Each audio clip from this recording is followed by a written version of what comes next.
After being a healthy scratch in Game 2 before drawing back into the lineup for Game 3, Kaapo Kakko could be facing an uncertain future with the Rangers. We discuss. Plus, Jacob Trouba is fined but not suspended. Was that the right call?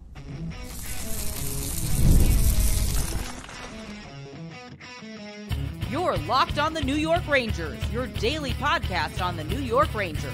Part of the Locked On Podcast Network, your team every day. Welcome back, Blue Shirts fans, to episode number 1077 of the Locked On New York Rangers podcast. I'm your host, John Chick. So I want to thank you guys, as always, for making Locked On New York Rangers your first listen every day. We are free and available on all platforms, including YouTube. And today's episode of Locked On New York Rangers is brought to you by Gametime. Download the Gametime app, create an account, and use code LOCKEDONNHL for $20 off of your first purchase. Terms apply. So, yeah, wanted to go ahead and kick off today's episode by talking a little bit about Kaapo Kakko and, the future that he might be facing with the Rangers, both in the short term as it pertains to the rest of this playoff run, however far it goes. And obviously, we hope it goes right to the Stanley Cup, but we'll see how everything unfolds. We'll talk about that and also his long-term future, what it might be looking like for Kaapo Kakko once this season is over. So, to begin with, obviously, quick recap here. Kaapo Kakko was a healthy scratch in Game 2 of the Eastern Conference Final. First time he'd been a healthy scratch all season, but the second time in his career now that Kaapo Kakko has been a healthy scratch in the Eastern Conference Final under two different head coaches. You guys a lot of you probably remembered, once it was announced that Kakko would be a healthy scratch, that it did happen in Game 6 2 years ago against Tampa Bay. Gerard Gallant was the coach at that time. Didn't like the move when the Rangers did it then because his replacement was Dryden Hunt, and nothing against Hunt, hard-nosed player, did everything he could, but that just never really made any sense to me. This time around, though, the Rangers are obviously deeper, and there's a lot of guys who deserve to be in the lineup, and there's only so many spots to go around, and it was a little bit more understandable. The Rangers obviously wanted to get Matt Rempe back into the lineup, get a little bit more thump and physicality, and Rempe's been in the lineup ever since. And somebody had to come out, and you could have made a case for a couple of different people. Jack Roslovic was a name that got tossed around a little bit, possibly Will Cooley. Jimmy Vesey is a name that I kind of floated out there, but I think the Rangers, wanted him in the lineup, for a couple of reasons, but namely his penalty-killing ability. And then, of course, Jimmy Vesey gets hurt on a questionable hit. More on hitting and the Trouba situation in a little bit here. But, yeah, bottom line, Kaapo Kakko was the odd man out. Of course, Vesey is injured. Kakko gets right back in. The good news about all of this is that Kakko said all the right things. He didn't waste a bunch of time sulking and feeling sorry for himself and throwing a fit or anything like that. He sees the bigger picture. A lot of players on the Rangers do seem to see the bigger picture. You think back to earlier in the postseason and really the decision against the Caps, pretty much game in and game out, and even going into the Kane series was who would be the 12th forward between either Matt Rempe or Johnny Brodzinski. And to both of their credit, they both, talked about team first and, whenever they need me, I'll be ready, that kind of stuff. I don't have the exact quotes in front of me, but both of them seem to put the team before themselves. And that's very commendable at this time of the year. These guys are chomping at the bit and dying to be out there. And when they see the lineup, they want to see their name. But the Rangers are trying to win a Stanley Cup, and that's bigger than anybody's individual performance or what their role is on the team or anything like that. And it's just awesome to see that all these guys, Rempe, Brodzinski, Kakko, they all get that. They all understand that, and they all embrace that. Now, of course, Kakko got back into the lineup, and he made a heck of a play on the game-winning goal by Alex Wennberg. We discussed this in our Game 3 recap episode, but to sum it up real quick, offensive zone faceoff for the Rangers in overtime. Kakko and Roslovic both worked their tails off to get possession of this puck and keep it away from the Panthers. Kakko with a really nice stick lift that allowed Roslovic to move the puck to Lindgren. Lindgren shoots, Wennberg deflection, Rangers win. We all go crazy. So the funny thing there, that honestly, we'll see how this season concludes. But if it concludes with the Rangers lifting the Stanley Cup over their heads, which is certainly possible, that play becomes the biggest play of Kaapo Kakko's career. And it's just such a simple thing. It's just fighting for the puck in an offensive zone face-off situation and lifting somebody's stick. But who knows what happens if the Rangers don't work hard to win that puck and Wennberg doesn't score the goal there. Very possible that the Rangers don't get that win. And, obviously it's the difference between being up 2-1 as they are now or potentially being down 2-1. As far as Kaapo Kakko and his role, once he was healthy scratch, it gets to a point where it's like, I can't really go crazy about this. He wasn't the player that I was expecting to be the healthy scratch when it happened. But the bottom line, we're talking about somebody that in 61 regular season games this year only had 19 points and in 12 playoff games now has 2 points. He didn't even get a point on that game winner from Alex Wennberg, which in and of itself is kind of, it kind of represents a lot of what Kakko has gone through. There is an element of him being snake bit from time to time, and he makes a great play, doesn't even get the helper on the play. But regardless, I don't think he cares because the Rangers won. But something else that I got to mention here, as it pertains to the Kakko situation, because he was a healthy scratch. And I do think as long as VZ's out of the lineup, he's probably safe. I think these are the 12 forwards that the Rangers are going to go with moving forward. You never know for sure.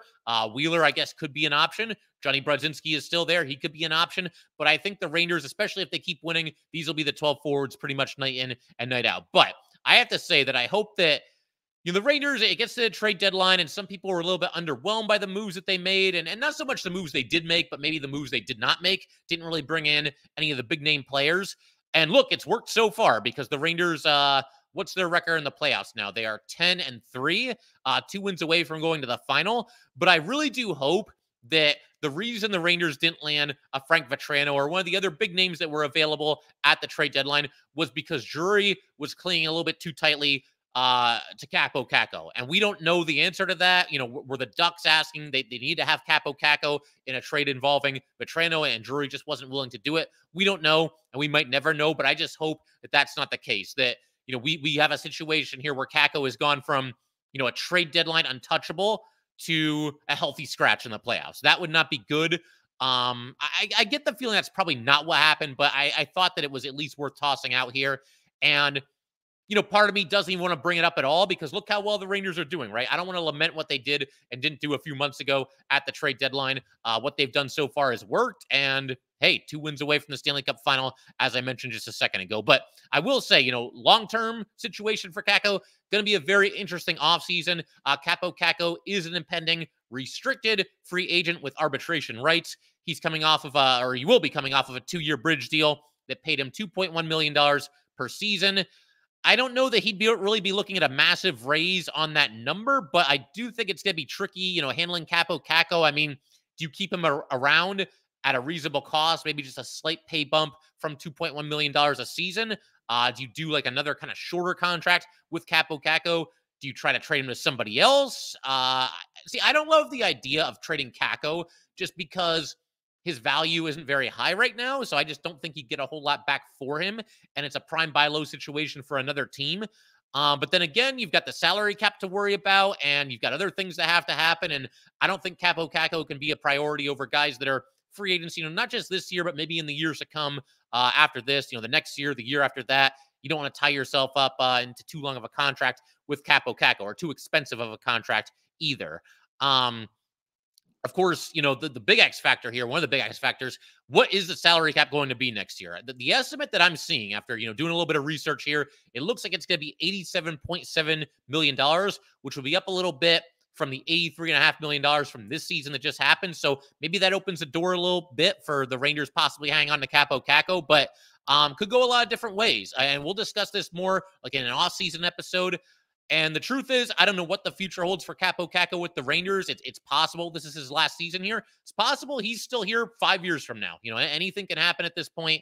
But the bottom line, right now, the Rangers still need Kaapo Kakko. Obviously, he has not lived up to the hype of being the number 2 overall pick, but he is in a top 9 role. He does do some good things for this team. He drives possession and good defensive forward as well. And I mean, hey, the playoffs are not done, and this run is obviously still ongoing. And maybe Kaapo Kakko has a really big moment in store for us at some point through the playoffs. I just mentioned how, the game 3, fighting for the puck, getting it back to Lindgren, that right now stands as the biggest moment of his career. Maybe the biggest moment of his career with the Rangers is still yet to come. We'll keep our fingers crossed that is the case. But definitely going to be an interesting future for Kaapo Kakko.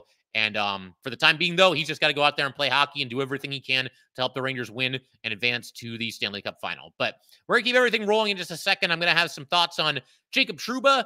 He was fined the maximum $5,000 that is allowed by the CBA, was not suspended for his hit on Evan Rodrigues in Game 3. Going to have some thoughts on that in just a minute. But first, we definitely would like to let everybody know about today's sponsor, which is Gametime.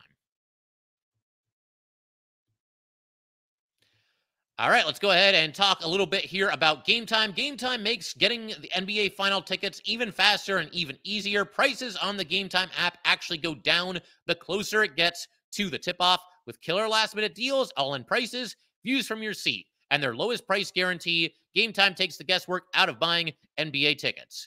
Save up to 60% off buying last minute for sports, concerts, comedy, theater, etc. Save even more with exclusive in-app deals on select seats ahead of the game or the event. Save even more when you choose a section and let Game Time choose the seats. Take the guesswork out of buying NBA Finals tickets with Game Time. Download the Game Time app, create an account, and use code LOCKEDONNHL for $20 off your first purchase. Terms apply. Again, create an account and redeem code LOCKEDONNHL for $20 off your first purchase. Download Game Time today. Last minute tickets, lowest price, guaranteed. All right, we're going to go ahead and keep everything rolling here. Talk a little bit about the Jacob Trouba situation. And as I mentioned just a second ago, you get the elbowing on Evan Rodrigues in Game 3. Trouba does get the $5,000 maximum fine, but he is not suspended for it. Just a quick recap of the play in question here. So, Game 3, obviously, Evan Rodrigues driving to the Ranger net. Trouba's there. He tries to get in his way. He raises his arm, gets a piece of Rodrigues in the side of the head with his elbow. And this play was kind of interesting because, obviously, Trouba got the penalty, the 2-minute penalty for elbowing. And before that, he had actually been called for slashing. So it ends up being basically a makeshift double minor on Jacob Trouba. 2 penalties called on him during this play. They called it a 5-minute major for the elbow so they could review it. And then they switched it to the 2-minute minor. And a lot of people, as you might expect, Ranger fans and fans of other fan bases all had a lot to say about this. Here's my stance on this whole thing. I didn't like the play. It looks like for sure, I mean, the elbow goes up. There's no denying that. And there's at least some contact between what looks like to be Trouba's elbow and, the side of Evan Rodrigues' head.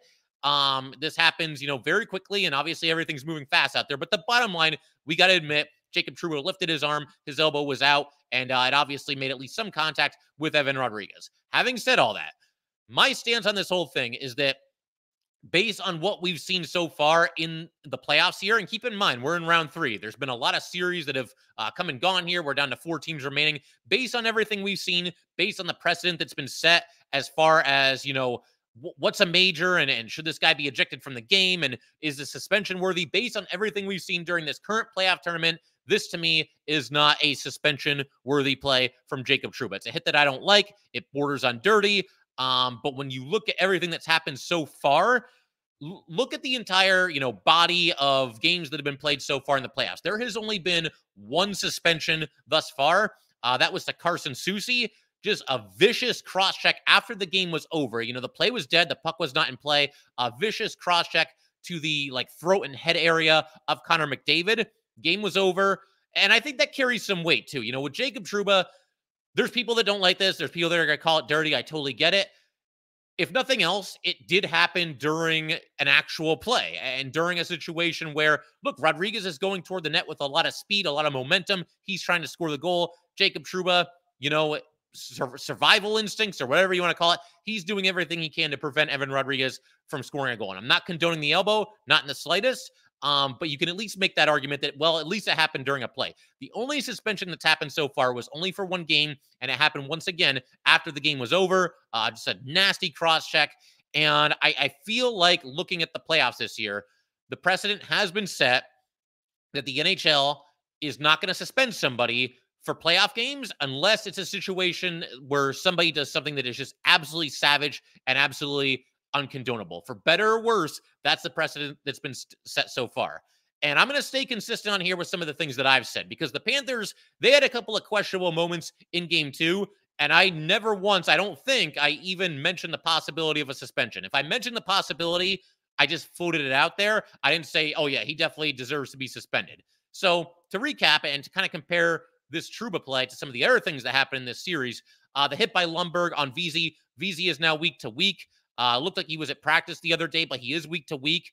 And that hit happened. There was contact to the head of VZ. It was somewhat away from the play when it did happen. And, I was not thrilled about that hit, but I never once called for a suspension. I don't think that I called it dirty or anything like that. You also look at game 2, Kulikov just absolutely destroyed Alex Wennberg. And this one was bad. I mean, this happened kind of like in the neutral zone. I think it was kind of close to, I want to say, the Ranger blue line.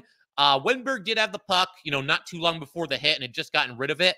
But Kulikov, man, I mean, he just absolutely annihilates Wennberg up high. It looked to me like it was shoulder to head or shoulder to face, whatever you want to call it. They made the ruling, I guess, that he was targeting the body, and the hit kind of carried him through to make contact with Wennberg's head. And obviously there was no major on the play. There was a 2-minute minor, but that was it. There was no suspension either. Even with that one, I did not call for a suspension when it happened because I do understand this is playoff hockey, and I think the NHL is doing it right. I don't want to see anybody get hurt. I don't want to see concussions or anything like that. I don't want these guys running around unchecked out there and targeting the head and the neck and all that stuff. But this is playoff hockey, and I think that unless somebody, like I said, truly crosses the line in just a completely indefensible manner and does something so vicious and so flagrant, unless that's the case, the NHL should not be doling out suspensions. And one more from game 2. You also had, after the Ranger first goal scored by Trocheck in that one, Lafreniere basically cross-checked in the face by Verhaeghe. So again, you look at the entire body and everything that's happened, not just in this series, but the entire Stanley Cup playoffs. I just don't think that this Trouba play stands out in a way that this is so much worse than anything else we've seen, and he deserves to be suspended. Now, again, you can make the argument that maybe the NHL is being too lenient with this stuff in this year's playoffs, and maybe there should be a couple of these guys getting suspended for this play or that play. But based on the precedent that's been set, I don't think that a suspension was deserved in this case, just based on everything that we've seen thus far in the postseason. Trouba was asked about the whole situation. This is what he had to say about it. He kind of went to the middle. It all happens pretty fast. It's not something you're thinking about 1,000 times over and over again. It just happens fast. It's hockey. I don't have a great explanation for it. And Trouba was then asked if he thought the Panthers were kind of embellishing a little bit this series, and there's been some accusations of that. I've seen worse, but there have been a few instances where, maybe guys are milking things a little bit more than they need to, and they're kind of helping penalties along. With Evan Rodrigues, and a lot of you pointed this out as well. I mean, look, he got hit in the head area and he went down, and that's okay. I mean, if you get hit in the head, I'm sure it shakes you up a little bit. But he was down on the ice for a long time, and then he's right back out there for the power play afterwards. So maybe helping it along just a little bit. I don't want to say for sure. But bottom line, after this happened, I was holding my breath during the game, as far as it being a major or not. They choose not to give him the major. And as far as a suspension, I wasn't really holding my breath on that one because I just didn't think that, again, based on the precedent that's been set, that we would see Jacob Trouba get suspended. He got fined. Fine. I mean, he'll be all right. Paul Maurice was even joking about that, pass the hat around and everybody chip in to make sure Trouba will be okay. Because, it's a $5,000 fine for a guy that I believe is making, I want to say, like $8.5 million a season. Is that Trouba's cap hit? I think it's somewhere in that ballpark. Bottom line, he's very well paid. So he'll be all right. He'll be all right from that $5,000 fine. But while we're talking about all this physicality and all this nastiness, I also did want to mention this. There was an incident between some players on the Panthers. I think Tkachuk was one of them. Oliver Ekman-Larsson might have been another one. When the Rangers scored their goal in overtime, obviously everybody rushes the ice and everybody's excited and everybody's happy. There were a couple players on the Panthers that went after Matt Rempe, and I'm not sure why. I don't know if maybe Rempe said something to some of them, but the bottom line, somebody kind of blocked his progress from going, to the celebration huddle. Somebody took a slash at him. I think it was Tkachuk was trying to get after him even after the slash. It eventually died down and the Panthers got out of there. I don't have like a massive problem with that because, look, this is playoff hockey and maybe there's a message being sent there from the Panthers that we're not going away and we're going to be back. I just don't really know where that came from. Again, maybe Rempe said something, but just wanted to at least discuss that for a couple minutes here on today's podcast. And, this being on ESPN, this game, obviously, that they completely missed it. Every video of this that I've seen is like a fan shot video from like being in the arena there in Florida, or it's like one of the beat writers posted on their social media, from the press box. They just happen to be, shooting the celebration. They see Rempe getting, I don't want to say attacked, but a couple of guys confronting him after the goal was scored there. So obviously ESPN missed it. It's par for the course for them. They just do such a wonderful job, don't they? But yeah, a couple Panthers going after Rempe. And again, I'm not really sure what that was all about, but hey, playoff hockey, and we'll see these guys tonight for game 4. Going to keep everything rolling in just a second here. Want to go ahead and discuss the Rangers star players and some lack of production from said star players, and we will do that in just a second. Okay, so one of the big talking points from, Ranger Twitter and even Ranger beat writers, pretty much anybody that's following this series, whether you're a Ranger fan or not, is the lack of production, at least so far, from what I will call the big three on the Rangers, that being Panarin, Mika, and Kreider, the three, elder statesmen, the three highest paid players, three guys that all wear the A on a rotational basis. And you look at this and, the stats kind of back up what a lot of people are saying, that these guys aren't really doing a whole lot offensively. Through the first 3 games of this series, Artemi Panarin has 1 assist. Kreider has no points. Mika Zibanejad has no points. And they've combined for 18 shots on goal, which isn't a completely anemic total, but you expect a little bit more from those guys, in that department as well. And again, there's obviously been some chatter on this, and there's 2 ways of looking at it. One is, can the Rangers keep getting away with this? Can they keep winning games against such a good team in the Panthers? And if they make it to the finals, whichever team they end up playing there, can they keep winning games despite their star players being kind of quiet, not really doing a whole lot? And that's kind of the negative way to look at it. The positive way to look at it is that, well, they'll eventually get it together. And in the meantime, we've got guys like Lafreniere stepping up big. We've got guys like Barclay Goodrow, turning into Wayne Gretzky out there. He's stepping up big. And even Alex Wennberg gets in on the action with the overtime winner in this last game. Bottom line, the critique of these three players is not completely unwarranted, because it does come with the territory. When you're paid the big bucks and you're established as stars in this league, and you're guys that are point per game players or better than point per game players or close to being point per game players the entire regular season, then you count on those guys to deliver when it matters the most. And I think, it's fair to expect that and want that out of these 3 guys. I also understand that, the Rangers are going up against a tough opponent. The Florida Panthers are a shutdown defensive team, very physical. They're all over you. And all these guys, when they're on the ice, that they have some tough assignments for sure. I will say this, though, specifically in defense of Mika Zibanejad and Chris Kreider, because those 2 don't have any points and just haven't really looked all that dangerous all that often through the first 3 games of this series. It's not like they're getting robbed left and right or having terrible puck luck. The scoring chances for Mika and Kreider so far have been few and far between. But something that I think needs to be pointed out there, because they're often matched up against the Panthers' top unit, their top line as well. Here's what those guys have done through 3 games. And they've done a little bit more than Mika's line has, but here's what those 3 players have done. Tarasenko through the 3 games has no points and only 4 shots on goal. Barkov through the 3 games. Now, he is up to a goal and an assist. Both of them happened in game 3. And I'm trying to remember which one of them were on the power play, because there might have been situations where the Mika line wasn't even matched up against them. But the bottom line, Barkov has a goal and an assist, and both happened in game 3. He's only got 4 shots on goal thus far in this series. And then Reinhart, he scored twice in game 3, if we're being fair. But for the most part, maybe game 3 notwithstanding, the Ranger top line, they're not scoring themselves, but they're preventing a lot of the Panthers top guys from doing a whole lot offensively as well. And of course, mini breakout for that line, the Panther line in game 3. Hopefully there's a response from the top Ranger line here in game 4. So again, they might not be scoring, but they're at least keeping that top Florida line in check for the most part, at least until game 3. With all that said, though, you do eventually, I think, need your big guys to step up in a big way, regardless of who you're playing when it's the Stanley Cup playoffs. And if the Raiders don't win game 4 tonight, which who knows? I was asked during the live chat in our last episode, what are the percentages of the Raiders winning game 4? And a bunch of people said 50%. And I'm kind of there too. I believe in this team. I really do. But I know the Panthers are really tough as well. And they're the desperate team, and they're at home, and they really need to win this game. And obviously all 3 games have been really tight and really close. But with all that said, I think it's about a toss-up. But if there is a situation where the Rangers don't win this game, let's say they lose 2-1 or 3-2, and the goals that are being scored by the Rangers are not coming from the top players, and maybe Will Cooley gets one, maybe Goodrow stays hot, some bottom sixers contributing to the scoring, and you have a night where it's another goose egg for Panarin and Mika and Kreider, well, the headlines at that point are going to shift to those players. They're already kind of there, but they're getting a little bit of a break because the Rangers are up 2-1 in the series. But if the Rangers don't win this game, it's another really quiet night for those guys. The attention and the spotlight in one way or another is going to shift to those players.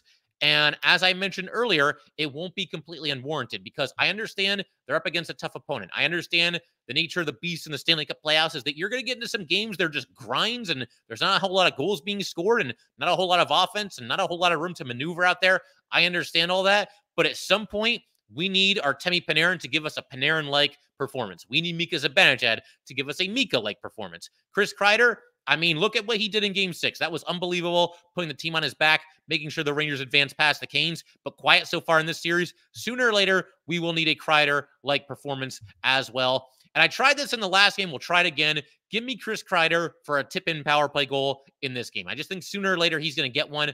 And the Ranger power play, I mean, that's another reason why these guys don't have any points. The power play is doing nothing. I believe now it's something like one for their last 23. It's somewhere in that ballpark, give or take, one or two in either direction. I think it was 1 for 21 going into the last game, and they went 0 for 2. So it'd be 1 for 23 at this point.